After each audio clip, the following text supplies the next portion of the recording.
So I'm doing, this is Talking Heads. I'm doing a Talking Heads. It's 11/31, 3/16/2020. Today, I read the news today that the stock market's down again. Now, I've admitted that I am not a financial expert. No, I'm not a Wall Street analyst. But I'm looking at this. I have paid attention, to like with the stock market. I mean, not closely. I don't play it, but I read the news. I do current events. And I can even I can tell that this up and down activity has a lot to do with, I think, what they call uncertainty. Because they have terms, and there's a lot of uncertainty in the markets. But that's all hysteria. When I see this happen, it's like it goes way down, and then back up, and then way down, like record stuff happening.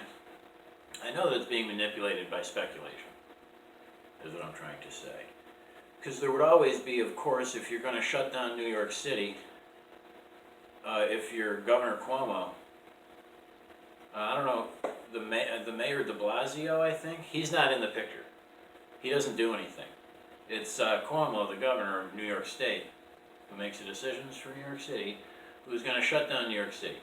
It's things like that, okay? Like if you don't have people going to work, then there will be less tax revenue for however many, like income taxes or whatever, less sales. So there's going to be a dip. If you quarantine the whole world, kind of, people aren't going to be working as much. So you're going to see that there will be, I guess, a decline, right? You'd expect it. But when it goes and then back up and then back down, like you have all this manipulation. So it's a lesson in I guess, what would you call it? Not compulsive, but panic. Like it happens in the market. Something will happen and people will panic and like buy and sell, and it'll go wild. And I guess some people win and some people lose out. Like you hear stories about, the guy who was invested in the stock markets, but he played it wrong because and something happened. This is a great opportunity for people to panic. It seems to me, it's a great opportunity presented to people for people to panic, make a bad, split-second, in-the-moment, rash decision in the market, and lose out.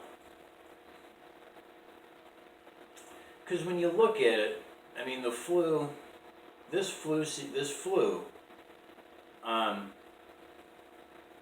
it's a flu. It's not the wrecking ball to the United States forever. Like, it's not going to be the Wuhan flu to where the markets are going to completely collapse and all this, for a couple of reasons. The thing I don't get about the media, shutting down air travel from China when they had this bad flu start to show itself in numbers, and there was a problem. Shutting down the travel from China to the United States, to our country, my country, is a good idea, okay?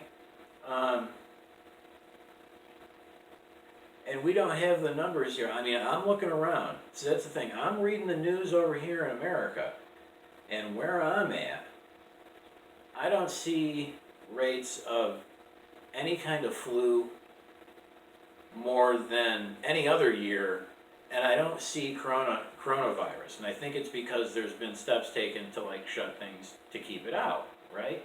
preventative medicine kind of steps that are foreign, or foreign concepts to, like, let's say the Chinese government, is they don't understand preventative medicine at all. So, you look at Europe, like I looked at Europe yesterday, because I looked it up, the rate, and Europe has it. China's numbers are like small, they say, and I wonder about that. But I guess China is small, relatively small, compared to Europe, who has like, Iceland, I think, of all places, has like this huge problem.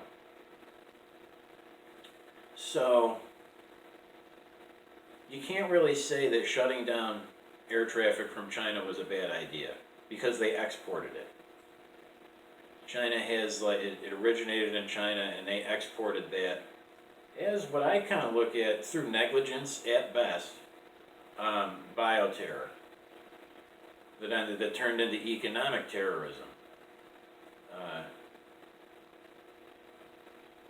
Because they didn't handle it. Anyways, long story short, I'm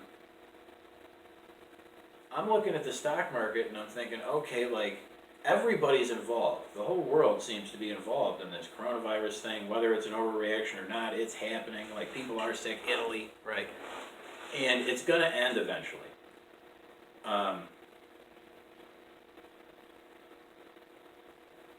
You can't say that it'll last forever. You know, like, the saying the flu is going to last forever and it's going to be a continuing problem is less believable than it will eventually end. It's going to end. And after it ends, okay, then everybody will start looking around. Like, where is everything? And I think that the United States will be well positioned, just because I'm not reading about the numbers and the sickness. Why am I talking about this when I don't know anything about the stock market and I'm not a virologist? Because I can't. I guess this goes into my inspirational point too. Like I said, I got to be inspirational. It's that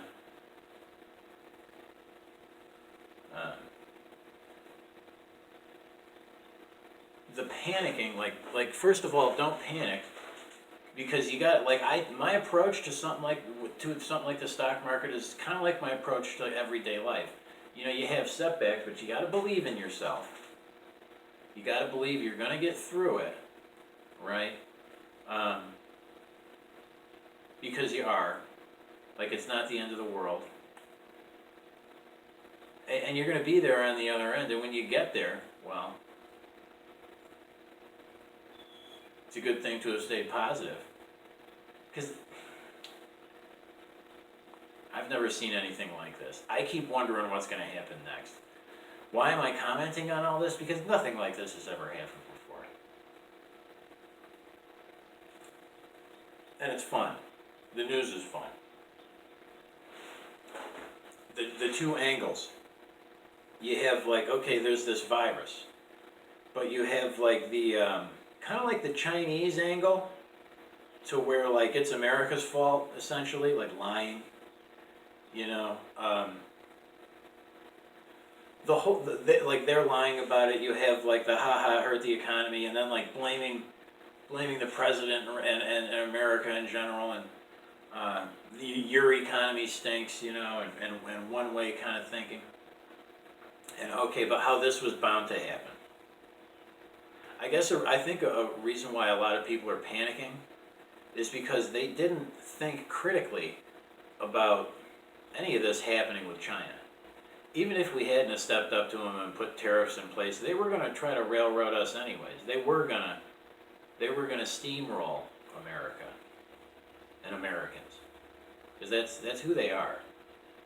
I got to pierce through this narrative about the Chinese. They're not good people. I believe that. You can't trust them.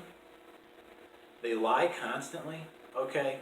And we've been doing business as America with them since the 70s or whatever. And that's all they've ever really done. Manipulative, lying. They'll cheat and take advantage and then be cruel and as possible. You know, they're not good to deal with, and something like this was going to happen. Like, you can't have China for 40 years, or however long,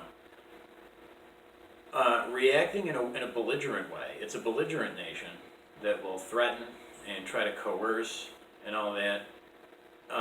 You can't deal with them economically and have politicians over here try to tie you to the hip with them for 40 years and get taken advantage of by essentially a predatory kind of entity, and then put a stop measure in place and not have that entity, who's never really been checked, not overreact. Because China's going to do something.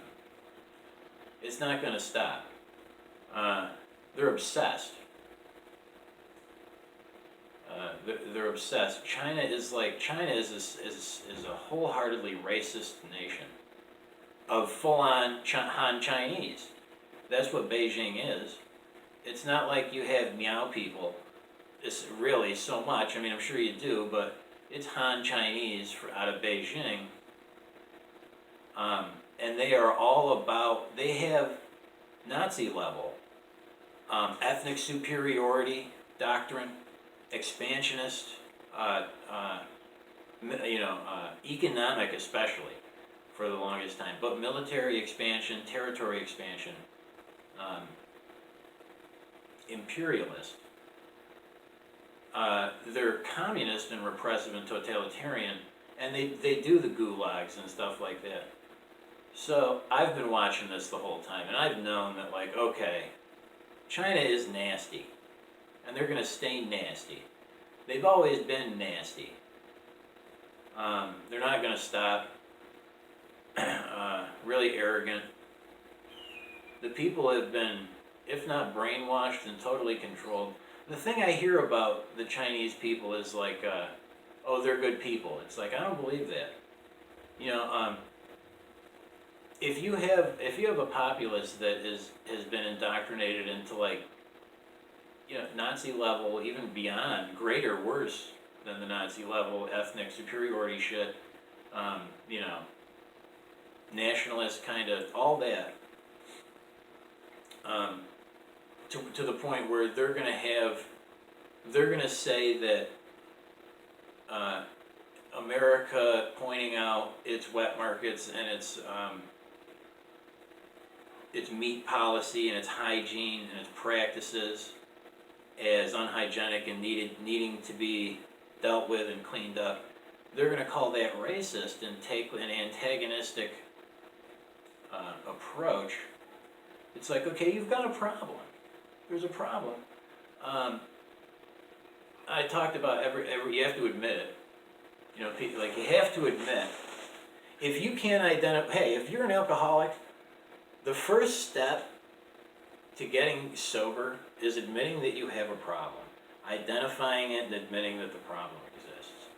You know, that's a fundamental of even AA or NA or anything. A virus, you have to identify it and know what it is, and then admit that that's what it is.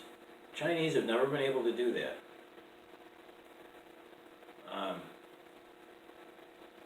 I've kept a close eye on them. I took a keen interest in them in the 90s, at the end of Clinton and under Bush, when I was a younger person. And I've always kept an eye on them. And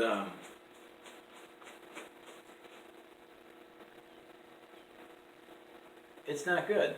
You know, like, it's not to say that I don't like China or the Chinese or their culture, because I don't, but it's the fact that they came to me.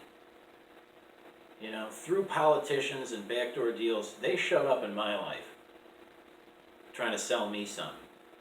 And I gave them a shot. And they couldn't do anything with the ball. Like, you know, I checked the ball, I said, check, here you go, it's their ball, and nothing went right after that. So,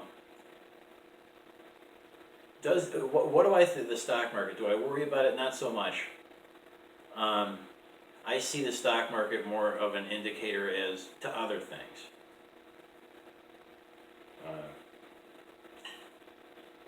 outside of the financial system. So we're going to continue to have this problem with China as far as them not having to admit or identify any of their own problems and behave in a belligerent manner when you try to point it out to them. Until we decouple, I heard that word, until we sever any of their influence or interests in the news media. Essentially, what it would be is it would be a vivisection, I guess. I don't know. It would be you would surgically remove them from all the institutions, because they're there. Because things like CNN and the Chinese state media are lockstep because they're the same entity. Anderson Cooper, he might as well be a robot head, a literal robot. Just a torso for them. If you've ever seen old Hong Kong movies, the Hong Kong had a free press.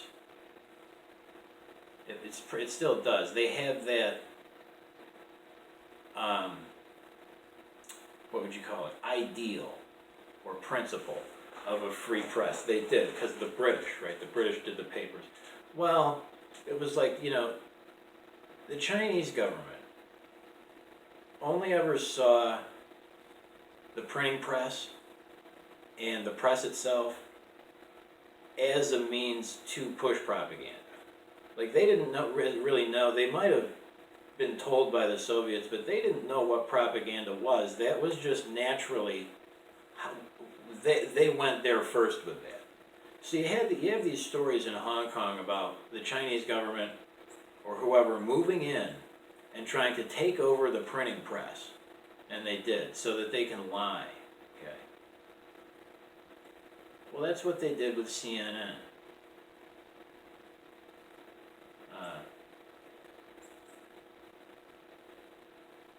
Because it's the same thing. So the market's not, I'm not worried about it, because I see the overall struggle.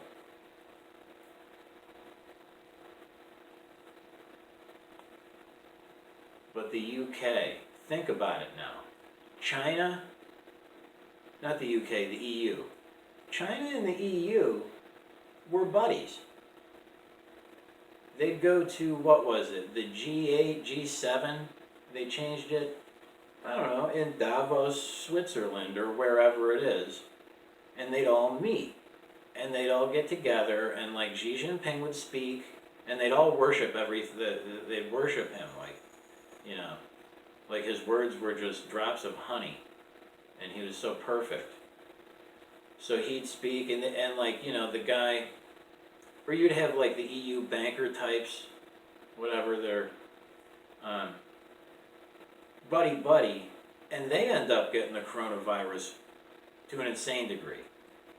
Like, not only do they have, quote unquote, economic migration from everywhere, like the third world, you have from everywhere, like migrants from the other side of the world, like, I don't know, Honduras, they have all these migrants mixed up to put them everywhere, to go to like Europe. So Europe assumes this financial burden at the behest of who knows, the EU, who's buddy with China. China doesn't take in any refugees. They're not going to do that. But the EU does. So cultural, like the clash of civilizations, essentially. And then now Europe gets the coronavirus far worse than anybody else. It's like, okay, so you want to be China's friend, you want to take their money, you want to have authority under them and be able to, whistle and have the communists show up, and be a useful idiot and work against your own neighbor, okay, but if your neighbor throws you out of his house and you're not able to do any of that, well, okay, you can have him as a friend then. Then now you get to have China as a friend. And won't that be fun? Because they're going to export disease and virus, and they're not going to help you with any kind of migration issue that popped up. They're going to take over your media.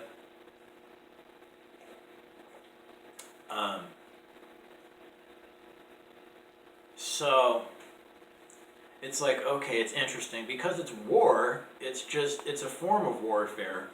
It's just that it's not conventional military troops lined up and massed against each other, because the Chinese were never going to do that. They were going to backdoor deal and lie and backstab and take over the press, and then useful idiot, get a politic, bribe somebody. So it's interesting.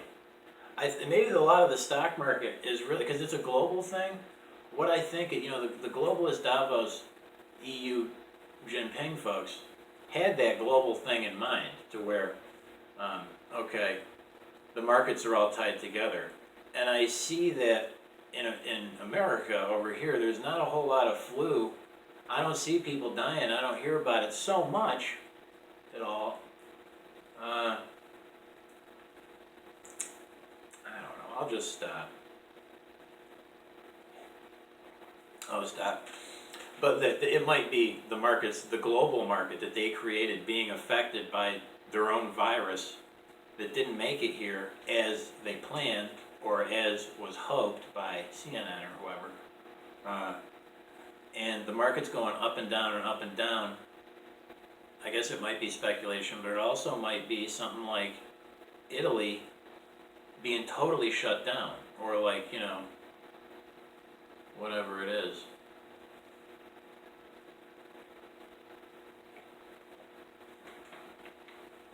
But I saw that, I can conceive of that in my mind as a possibility, because they had the Trans-Pacific Partnership deal back under Obama, in the late end of Obama. They had that TPP deal that would have removed the sovereignty of nations and replaced any system of law that those nations had established with corporate law run by a foreign entity. Like exactly what they did with Brussels and the EU to try to run like the UK and other places from an office somewhere in Brussels. Same kind of thing, but on a grand global, like a worldwide scale, to where the corporations, is really the globalist China was going to be able to through corporations win a war, a global takeover through unethical negotiating practices instead of combat or battle. So okay. So this kind of stuff is going to happen. Like, it's going to be big. You can't say that none of it's real. Like, anybody who believes the CNN media narrative or anything China ever says just doesn't get it, can't think, or is under the yoke that if, like, the authority that they wanted to wield that was like foreign and Chinese and communist that made them feel so great has suddenly become their yoke. Because it doesn't make any sense. Why wouldn't, speaking of this New York thing, why would the Governor Cuomo, make a decision to shut down New York City, when New York City has a mayor who's de Blasio, who I guess is, I don't know, he's MIA, but you don't hear about de Blasio doing anything in New York City. It's all the governor who runs the whole state. You got like a state and I don't know, a municipality or something, and it's like, well, that isn't straight shooting, damn it. And what is that, Chinese? Is that the Chinese saying, no, we're going to do it, we're going to change it and do it commie way?